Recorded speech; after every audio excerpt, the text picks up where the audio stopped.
Welcome to the deep dive. Today we're getting into the story of Admiral Johann Ibrahim Revil, a really central figure in the Universal Century's one-year war. Absolutely. We've got some great sources lined up, and the goal is, well, to figure out how this one admiral really changed the game during the war and what kind of legacy he left. Yeah, we'll look at his command decisions, that wild story of his capture and escape, and honestly just the power of his words at a key moment.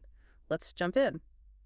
So Revil steps up as Supreme Commander of the Earth Federation Space Force in UC00078. That timing is pretty critical. Right before the war breaks out. Exactly. He was a Federation Earth national already established, and tensions with Zeon were, sky high over their independence push and that secret mobile suit project they had going. Those game-changing mobile suits. So, January 3rd, UC0079, Zeon declares war. Revil is in command of the space fleet. But those first Zeon moves, Yeah. the nerve gas, Operation British, No. they were brutal, utterly devastating. And Revil's fleet, the first combined fleet out of Luna II, was basically using old-school naval tactics, Which just didn't cut it against mobile suits. Not at all. leading right into the Battle of Lauam in mid-January. A massive defeat for the Federation. Revil was on his flagship, the Ananke, Which it's destroyed. annihilated. And Revil himself is captured, nabbed by the Black Tri-Stars, Zeon's ace unit. Wow, talk about a blow. It just proved how effective Zeon's mobile suits were, psychologically crushing for the Federation. He becomes Zeon's highest-ranking POW, held inside 3, I think, but his escape. That's where the story gets interesting and a bit fuzzy. Yeah, the sources kind of differ, don't they? Some say it was a straightforward Federation rescue mission. Right, a standard intel op. But then you have Mobile Suit Gundam, the Origin, which paints a more complex picture. Suggesting maybe Degwin Soto-Zabi, the Zeon leader who actually wanted peace, might have been involved. Or maybe even Kaicilia Zabi's intelligence people letting him go. Yeah. Perhaps even Shar Aznable, thinking he would just drag the war out longer, which suited his own aims. It's murky. Definitely highlights how fragmented the story can be. But he gets back. He does. And his return sets up maybe the biggest turning point. That speech he gives on January 31st. Zeon is exhausted.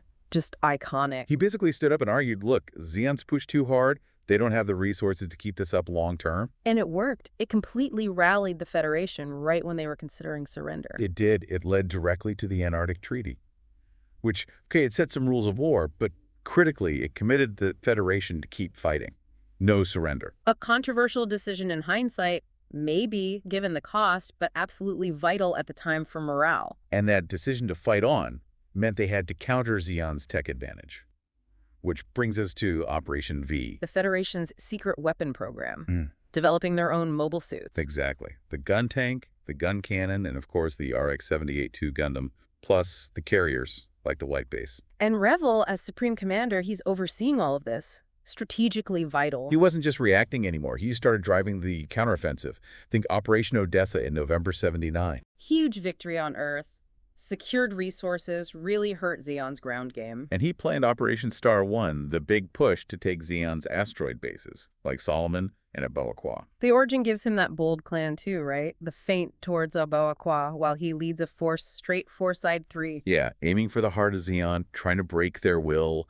He even seemed aware of the potential of new types, like the crew on the White Base, showed adaptability. A very forward-thinking commander adapting to this new kind of warfare. Definitely. He understood strategy, psychology, even these emerging human abilities. But tragically, his story ends abruptly. Late December '79. Right at the very end of the war, there's a peace overture. Degwin Zabi, wanting to end it all, set up a meeting with Revil. Father and son politics at its worst. Giran Zabi, Degwin's son, saw this peace move as treason. Pure betrayal in his eyes. So Giran unleashes the solar ray system, that massive colony laser, And targets the meeting point. destroys Degwin's ship, a huge chunk of Revil's fleet, kills both leaders. Revil dies because of Zeon's own internal power struggle. Utterly tragic. The ultimate irony.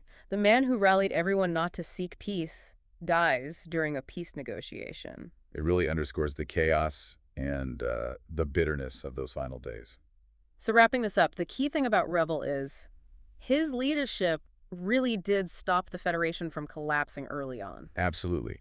He provided the strategic direction, the inspiration with that speech that ultimately led them to victory. That Zeon is exhausted moment is just cemented in history. Though, like we touched on, the decision to prolong the war, it's debated. It is. Which leads to a final thought, maybe. When you look at Revil's choices, especially rejecting peace early on, Yeah. it makes you think, doesn't it? In these huge conflicts, what's the real price of total victory? Yeah, and could there ever be a point where accepting a difficult peace might actually be the better path in the long run? Something to consider.